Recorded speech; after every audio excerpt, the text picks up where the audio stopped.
You're listening to the Just Japan podcast. Everything you want to know about Japan.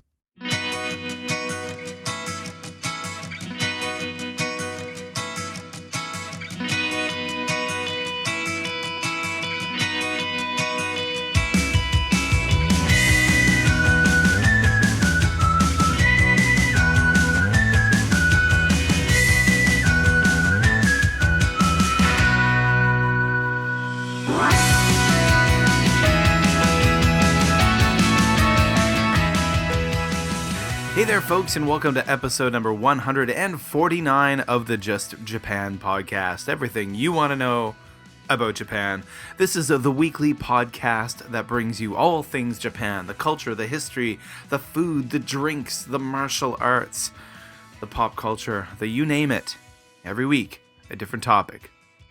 All right, so this week we've got a really fun topic. Very timely topic. We're talking about sumo wrestling. That's right, sumo wrestling. It's the second episode of the Just Japan podcast where we talk about the famous Japanese sport of sumo wrestling. And that's because right now, as I record this, the Osaka Sumo Basho is happening. The 2017 Osaka Sumo Basho. And it's a really exciting one, more than others in the past, because there's a new man in town, a new kid on the block, in a way. There's a new Yokozuna. That's right, Kisenosato, the first Japanese Yokozuna or Grand Champion in almost 20 years. And people are really excited. A lot more people in Japan are following this basho than in other bashos. Basho, by the way, means tournament. I myself and a bunch of coworkers tried to get tickets for this tournament and were unable to. That's right, we couldn't do it.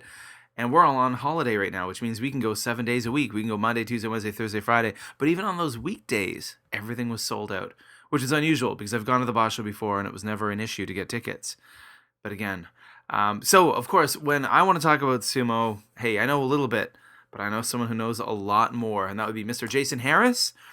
Mr. Jason Harris, he's a guy who was on the podcast before talking about sumo wrestling. He's got Jason's All Japan Sumo Wrestling channel on YouTube. Hey, I don't know any guys who know more about sumo than Jason does. So I asked him to come on the podcast and tell us about Kisenosato and the Osaka Sumo Basho.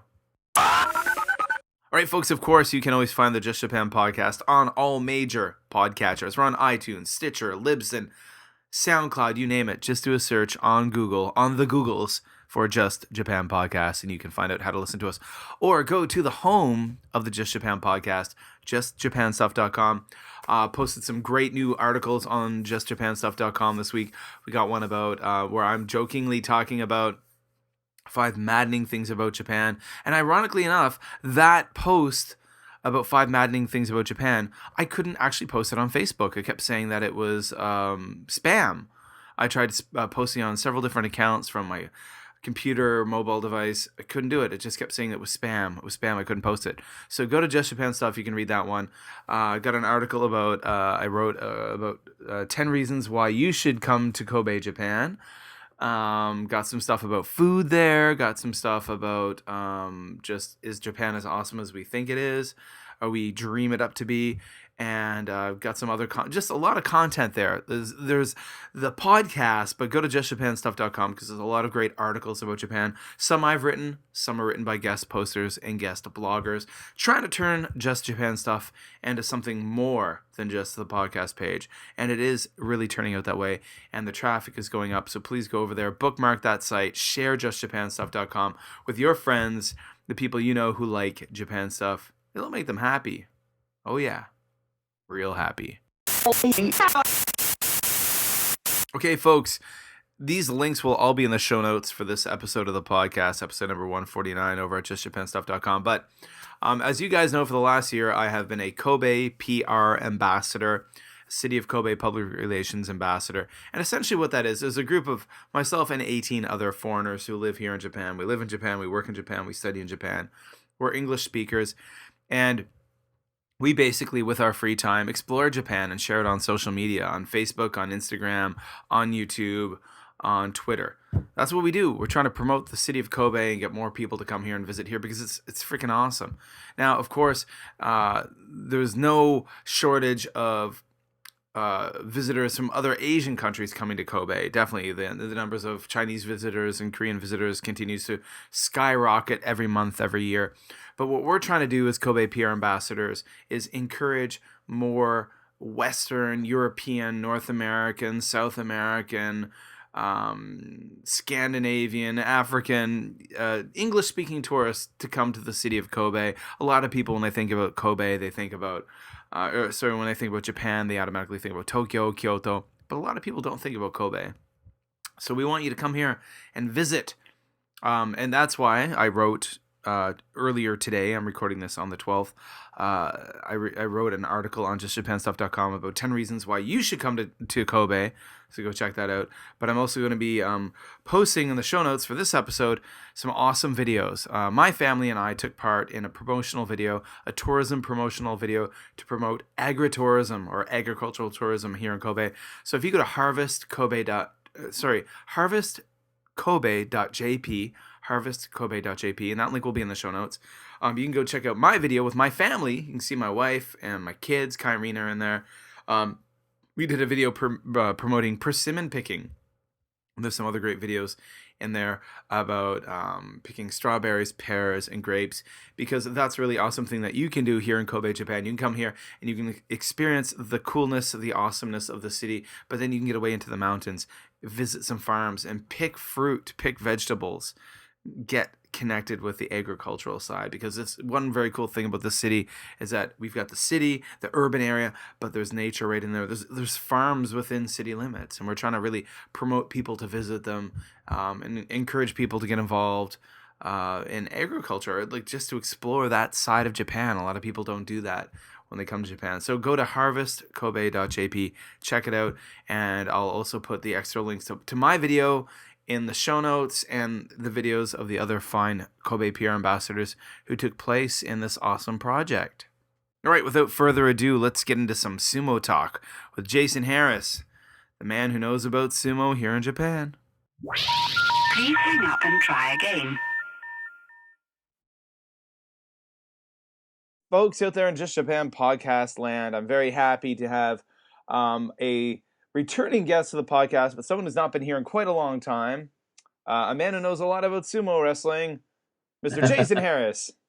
Hello, everyone, and I'm glad you're listening.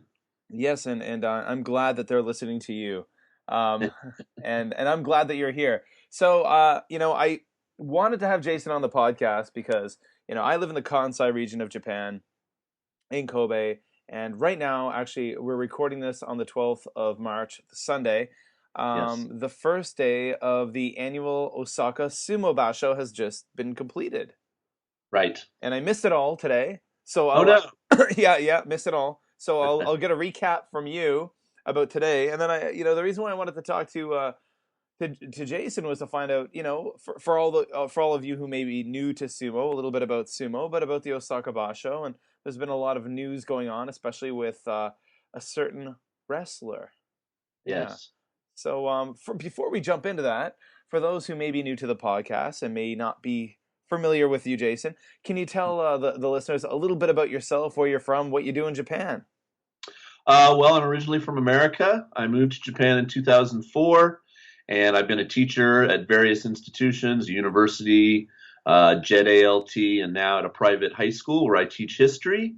And during all that time, the one constant has been my love of sumo.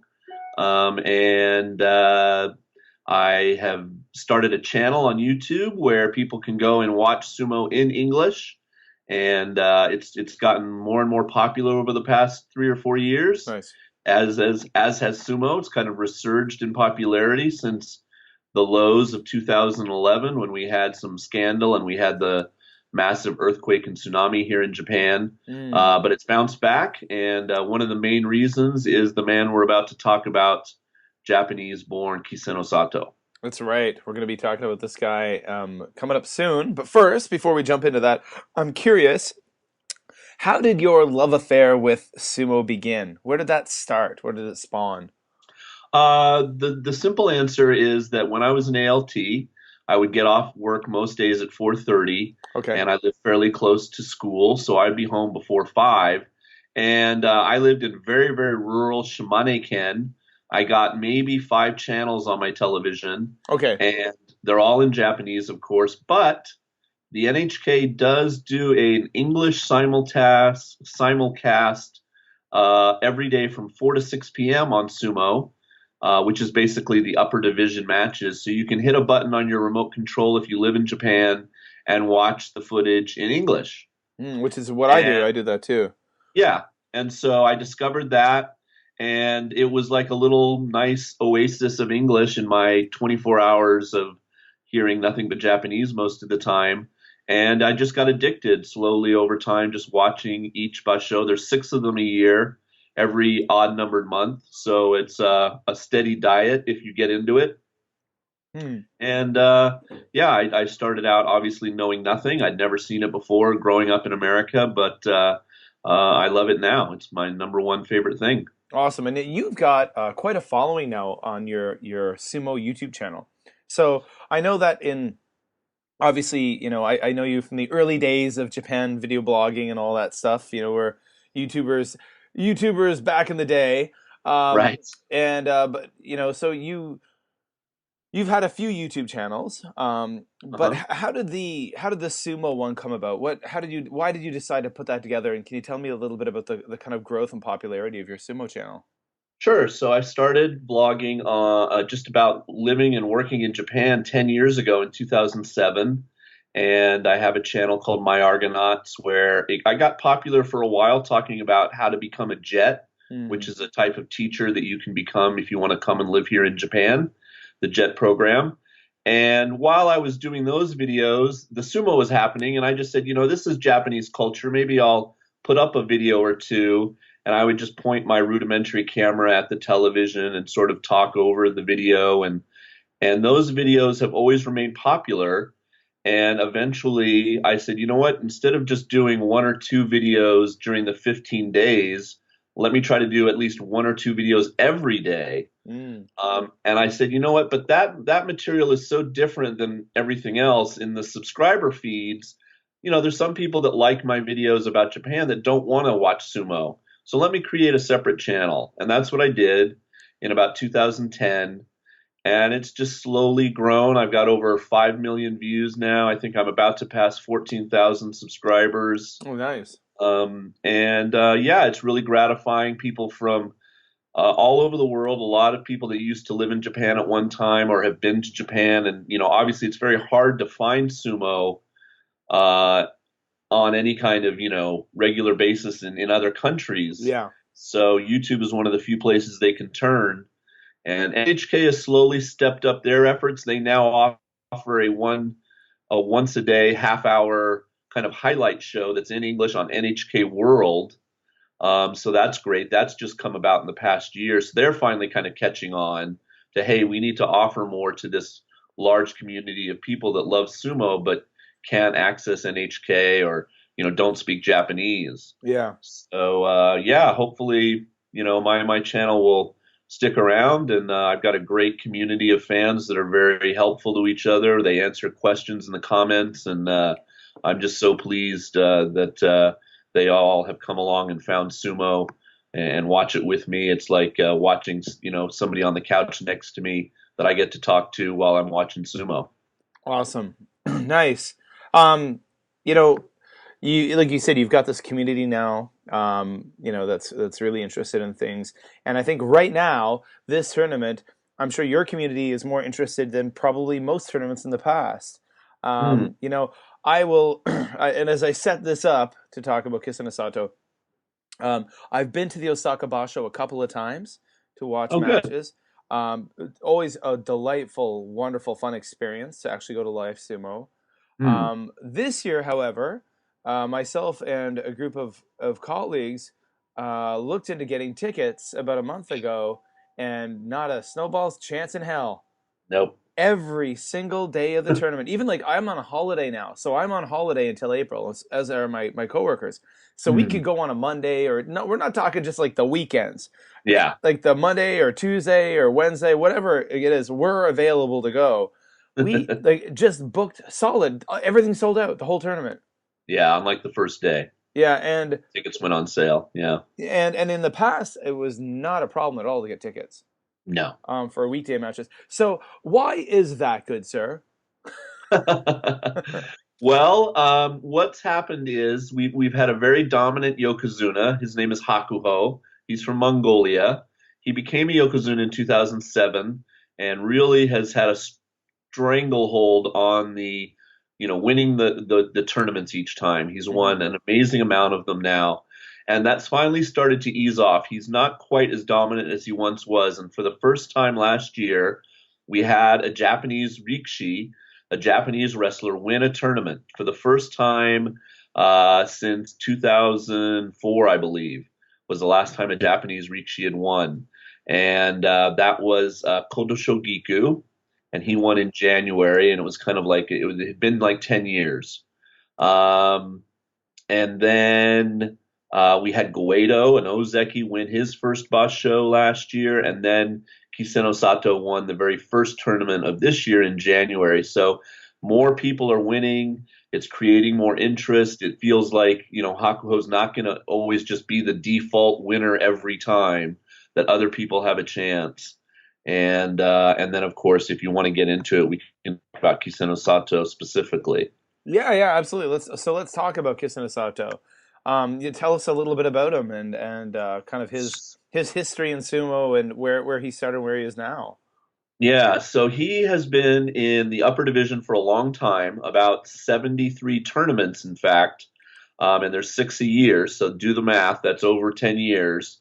And he's been in Ozeki for about 5 years, about 30 tournaments. And he's just one of these guys that would always get really close, like he'd get 12 wins out of 15 or 13 wins out of 15, matches, and just not get the championship. Somebody else would get 14-1 or a 15-0, or he'd fight in a playoff and lose. And he was runner up like 10 times, and he just could never seem to like hold it together to win. But he's Japanese, and so there was a lot of support for him. And finally, he pushed through in January and was able to win a Yusho. Now, generally in sumo, the notion is if you want to be promoted to the top rank of Yokozuna, which there were 3 of them, you have to win 2 tournaments back to back. Like you have to win the November tournament and then the January tournament, or the May tournament and then the July tournament. Okay. And he hadn't done that. He didn't win in November, but he was runner-up. And if you look, he got the most wins in the calendar year of 2016 than any wrestler. Even more than Hakuho. Really? Wow. Yeah. So that combined with his win in January, they decided to go ahead and give him the Yokozuna promotion. So there's a lot of people that are like, well, he didn't quite do what most of them have had to do to be a Yokozuna, but he can silence a lot of that if he wins this basho here in March in Osaka. And he's about 30 years old, so he's not young. Like I said, he's been in sumo a long time, but he's still got plenty of time to rack up some wins. And of course, the major thing is that the last time we've had a active Japanese Yokozuna was a man named Takanohana, and he retired in January of 2003. We then had a guy named Asashoru, a Mongolian, and then Hakuho. We've had Haruma Fuji and Kakeru. All 4 of those guys are Mongolian. So the Japanese fans have really wanted a homegrown wrestler to be the top-ranked guy in the sport, and now they finally have it. And now we have 4 Yokozuna, which hasn't happened since the year 2000 was the last time, and it was the 4 active Yokozuna then were Takanohana, Akebono, Musashi Maru, and Wakanohana. Okay. So it's quite a lot. Interesting things are happening at this basho.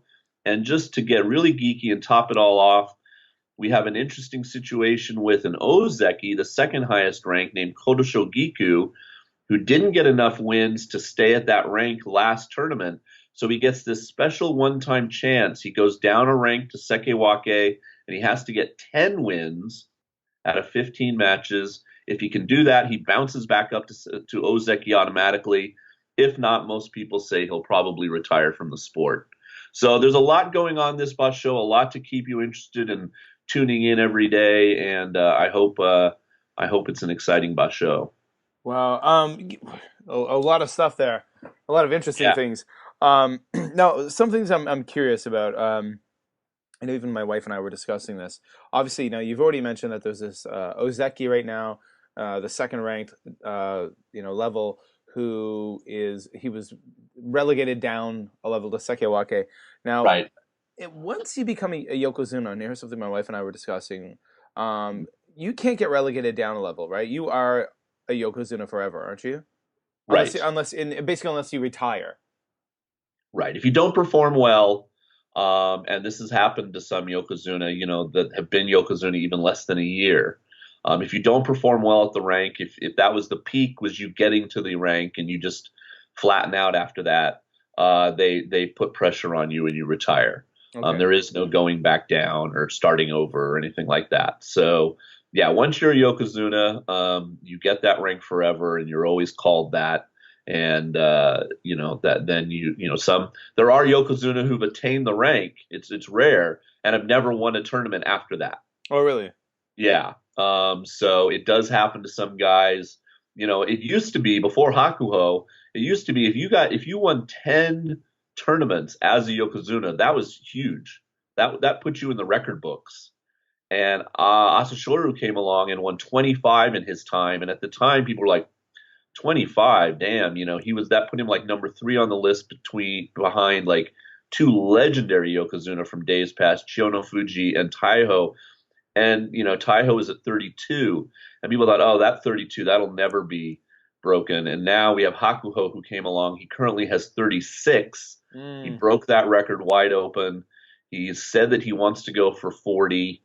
And he's about to go up on the list, I think number 3 on longevity. He's been a Yokozuna for 58 basho, so just too shy of 10 years.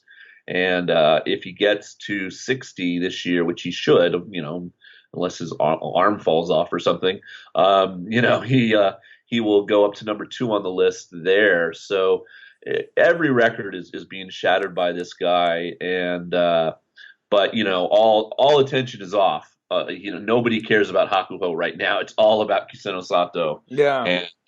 and what he's going to do this basho. So, especially from the Japanese fans and Japanese press. Which is why, like I mentioned, you can't get a ticket to the Osaka Basho. Right. Plus, Kisenosato is kind of considered a kind of an Osaka guy. I think his hometown is either near Osaka or fairly close. So it's almost like his hometown basho. Yeah. So it's okay, so when it comes to Hakuho, by the way, or I was thinking back to Aso Shoryu, there's someone I haven't talked about in a long time. So he really, obviously he had a lot of personal issues outside of the ring, but He did. I don't know, I really thought that he was still very much in the prime of his career when he had to leave sumo. Yeah. And he probably would have, and at the time, he was much more of a powerhouse than Hakuho. I found, like, at the time when I was like near the end of before he had to retire, when I would watch those tournaments, he definitely was the dominator. Wouldn't you say?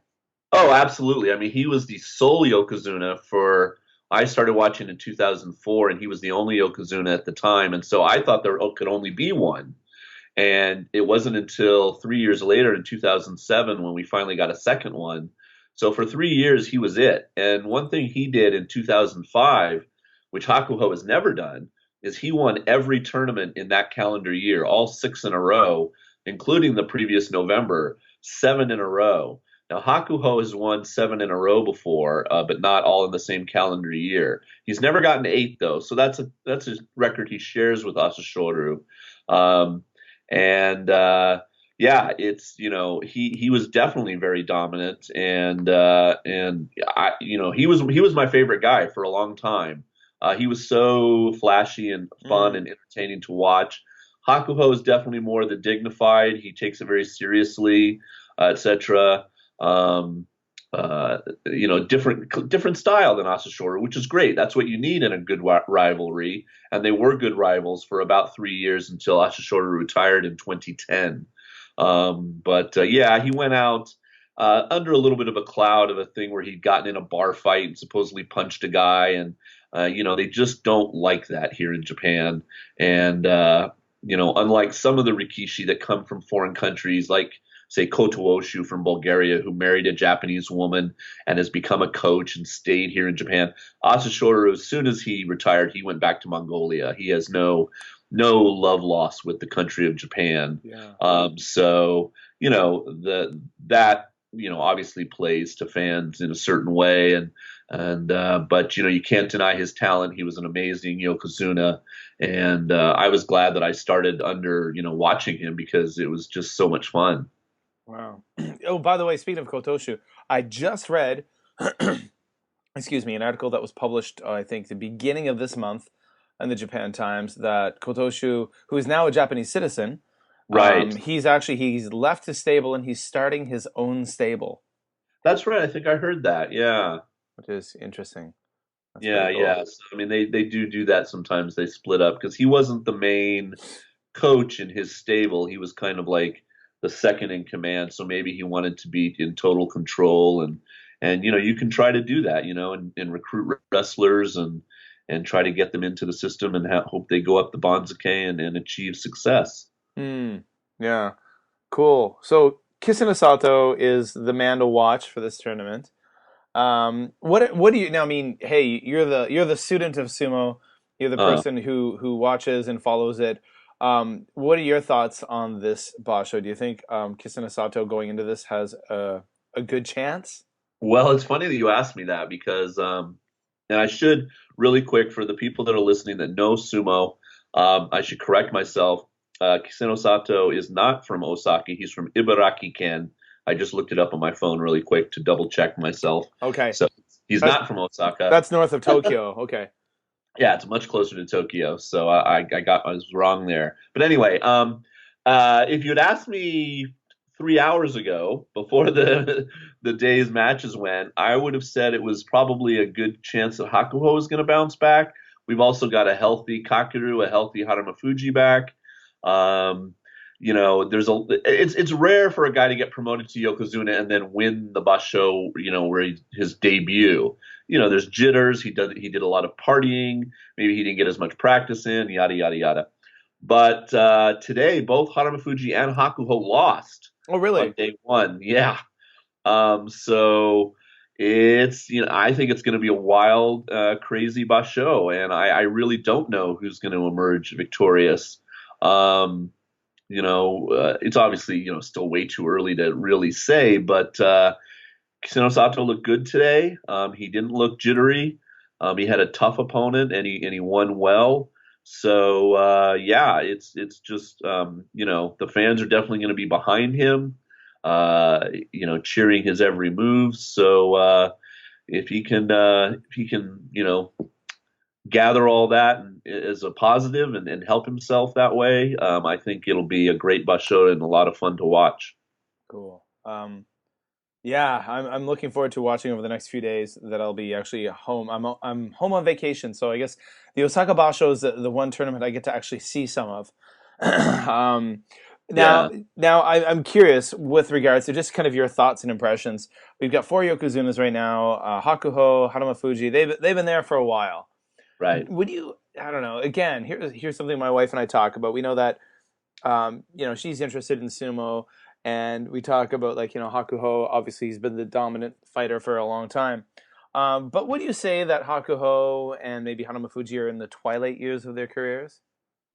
Well, yeah. I mean, I don't think you're going to see Hakuho win 4 out of 6 basho anymore, or even, definitely not 5 or 6. He might get half this year in 2017, 3 of the 6 basho. I definitely think he's got some targets in his brain. He had joked that he would like to still be a Yokozuna and represent Japan in some way when the 2020 Olympics happen. And, who knows how sumo will fit into the opening ceremony, et cetera, et cetera. It's obviously not a sport in the Olympics, but that's a ways off. And he just had his 32nd birthday. His birthday, unfortunately for him, is 3/11. It was yesterday. Really? Oh, wow. Yeah. Which is, a somber day in Japan for a lot of people. But anyway, so he's not that old. I mean, he's only 2 years older than Kisenosato. And but 32 in sumo years is a little bit on the older side. And but I mean, you can't count him out. He hurt his big toe last year, and he's come back from that injury, and he hasn't quite wrestled at the same level. So we're kind of wondering, is he fully back yet? Today's match would seem to indicate possibly not. Did he just stumble, or was it a problem with the big toe? People will talk about that as they watch the replays. But it's Hanuma Fuji certainly has not put up great Yokozuna numbers in the past year. We want some fresh air. We want some, new guys to come up. We're getting some of them in Shodai and Mitakeumi and Ishiura and, some of these guys coming up. Unfortunately, not, people like Terano Fuji, who seems to have had a bad injury that he's never recovered from. Passing of the torch could happen, but we need someone to pass it to. And we don't have those young guys around 24, 25 yet that are really ready to take over. So I think Hakuho is going to hang in there for at least another couple of years. Okay. Oh, cool. I'm a fan. I'm a fan of Hakuho. Yeah. I think I've always liked the fact that after, getting introduced to sumo during the Asashoryu days where he would visibly show his celebration after a victory, I always liked that kind of the demeanor of Hakuho, the kind of respectful demeanor that he had. And I think that's probably why he was so popular with Japanese people. Right. Yeah, but you know what? Oh, by the way, I'm just quickly looking at Kisenosato's bio on Wikipedia, and it says it says he was actually born in Ashiya, Hyogo, which is right outside of Osaka, but moved to Ibaraki when he was 2. So maybe people. Maybe that's certainly the crowd is going to be for him no matter what. I think just at the end of the day, he's the first Japanese Yokozuna in 20 years, and a lot of people just want to go and see that, right? Yeah. And he's the same guy. It's not like he has, he fought a guy today that he's fought like 50 times, before. So it's not like he's some revolutionary new person or he's changed a lot. But the title demands a certain amount of respect, and then the fans are just happy that he's up there amongst the best now, and they can look to one of their own. And I think a little bit, if you want to say this, is Hakuho, broke some big records in the past year or so, including the all-time wins record, which I mentioned. He beat Chiono Fuji and Taiho and went past them to get 33 Yusho. And I think he thought the Japanese fans would be more like, oh my God, you are the best of all time. It's obvious now, you are the greatest. And they haven't really embraced him in that way. And a lot of that has to do with the fact that he isn't Japanese. And that's got to sting a little because, he's given his life to sumo. He's been doing it since he was 15. And, but still, as you and I know, as people that have lived here a long time that aren't Japanese, if you aren't Japanese, you're never going to be Japanese. And there's some barrier there that just can never erase, no matter how well you know the language or what you do or who you marry. And he hit that, and I think it really hit him hard for a little while. But he bounced back, and now he's got some personal goals. I think, like I said, he wants to get 40 championships, etc. So he's going to wrestle hard, and certainly he wants to go out on top. And he's got so many amazing records. There's no denying he's one of the best of all time. Cool. So Osaka tournament.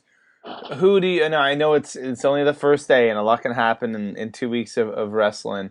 But who are you putting your money on to win this tournament? Oh boy, that's a tough question. I'm running a contest on my channel. I do this a lot of the times. We have to pick 3 wrestlers. Okay. You can pick one Yokozuna, one guy from sort of the next 3 ranks, and then one regular ranked wrestler. And we add up their scores at the end of the 15 days, and whoever adds up to the best combined score out of the 3 you pick, I give away prizes on my channel. So basically a sumo pool.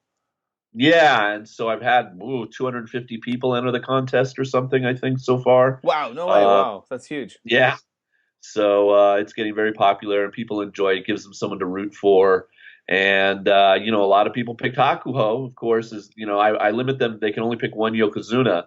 And I don't know. He could easily bounce back and go 14-1 and shut me up. But if I had to pick somebody right now, I think I'd have to pick Kisenosato out of the four Yokozuna. And then Takayasu is going to be strong this tournament. He's in the Sanyaku. And out of the rank and file, boy, I don't know. I like Ikioi. I think my man Okinoumi could have a good tournament because he's kind of in the middle of the pack and he might fight some, fairly low ranked guys that he should easily beat. And then this guy making his debut from Jurio named Ura, Ura, has a lot of technique in his bag. He won on his very first day in the division, and he could be a lot of fun and easily get double digit wins. So, yeah, it's going to be a fun basho, and I would hate to try to predict right now. Wow. Um, so it's the tournament's on. We'll be watching. You'll be watching every day. I know that. I know the people who Yep. are really interested will be watching every day. How can people find sumo on your YouTube channel? So basically, how can they find your YouTube channel, and how can they find you on the social media? I think that, it's funny. I joke, but it literally the easiest way is if you just go to YouTube and there's that little, out what do you call it, a magnifying glass thing where you hit and you can search. If you literally just type in Jason and sumo, my channel comes up. So that's the easiest way. The actual official title is Jason's in Japan, Jasons in Japan, and Jason's All Sumo Channel I think also gets you there. And then yeah, on Twitter at Taisha Jason, Taisha Jason. I tweet a lot about sumo. I retweet from other people. And then the links that I post when I post my videos, if you kind of want to know when they happen and they get posted to YouTube, the link automatically goes to Twitter. So those are two good ways to keep track of what's going on my channel. And some days I don't get match by match. Life comes in. I'm a teacher. I'm not finished on spring break yet. So I put up highlights. I tape the NHK show that's on at like 3 a.m, where you get every wrestler and just a little tiny bit of their matches from the Tachiai. And I put those up so you get to see everybody in the upper division. But normally I put up 4 or 5 videos a day, just the top ranked guys for the most part. And I add my comments and we watch it in English together. And so that's the appeal. Cool. Right on. Well, Jason, thank you so much for taking the time to stop by the No podcast. worries. It's been a long time. We're happy to have you back. Yeah, And we'll have to try to go see sumo again sometime. Maybe next year we'll have to try to get tickets. yes, I would. This year, not a chance. But Not a chance. not a chance getting tickets. But yeah. So you enjoy the rest of this tournament, and thank you so much for coming on the podcast. All right. Thanks to everyone for listening, and thanks for having me. The number you have dialed has been changed. The new number is... Please note, the new number is... All right, I want to thank Jason for taking the time to stop by the Just Japan podcast yet again and talk about Kisenosato, the Osaka Sumo Basho, all of that sumo goodness. Go check out all of the links we talked about. You can contact Jason by checking out the show notes for episode number 149 at justjapanstuff.com. All right, now we're going to jump right into a mailbag section of the podcast. I asked you guys to post some questions online on the Facebook page. If you're curious about, to learn anything new about Japan. And Joseph Ka asked me an interesting question. He said, how easy is it to get to observe Keiko practice to see your favorite Rikishi? So Rikishi is a sumo wrestler, sumo fighter. Keiko practice would be their morning kind of regular practice. Now, I think first of all, you have to be located somewhere where there's going to be a grand tournament, and I've seen some sites online that have information in English about where you can do this. I'm going to assume if you want to see like regular Keiko practice, the regular sumo practice at a stable, number one, you're gonna have to live near a stable or know where a stable is, and then maybe contact them. I don't know. I've never even thought about that. As far as seeing your favorite rikishi, the only rikishis I really know of are the ones who are kind of in the top tiered ones. And basically, what you need to do is go to a basho, and the basho, before the basho begins the tournament that day, you get the tickets. You wait outside in the main entrance, and all of the wrestlers get dropped off in taxis or chauffeured cars, depending on how high up they are on their level. And they all kind of do a walk through the crowd into the main entrance, and you get to see everybody. I've experienced that a couple of times before at the Osaka Basho, and it was really freaking cool. See them walking through with their giant yukatas on, and oh, it's neat, man. It's neat. So basically, hanging around out in front of the sumo place before the basho, before the fighters enter that day, and then you can see them all walk through. It's really cool. Good question, Joseph. Thanks for leaving it. Appreciate it. All right, more questions, which I'm not even preparing for. Zachary Thompson asked, JAXA, JAXA, is at the forefront of a lot of space missions. So that's the Japanese Space Agency, folks, and has a really good rocket launch program. Does JAXA get the respect or notoriety in Japan like NASA in the US or CSA in Canada? I would say absolutely yes. The Japan, the space administration thingy here, JAXA, don't even know what to call them officially. But I know, for example, like I teach at an international school, and there was a group of our junior high school students actually went up to Tokyo to visit their offices and their training facility, and got to experience a lot of amazing things, kind of like a weekend space camp. I wish I could have done that, but I'm an elementary school teacher. I'm not involved in the junior high school. Jealous? Yeah. So no, it absolutely does get tons of respect here, and I mean, the rocket launches get lots and lots of media here. The kids I teach in elementary school are very excited about the Japanese space program, and yeah, it's definitely a very well respected thing here, and people find it very cool.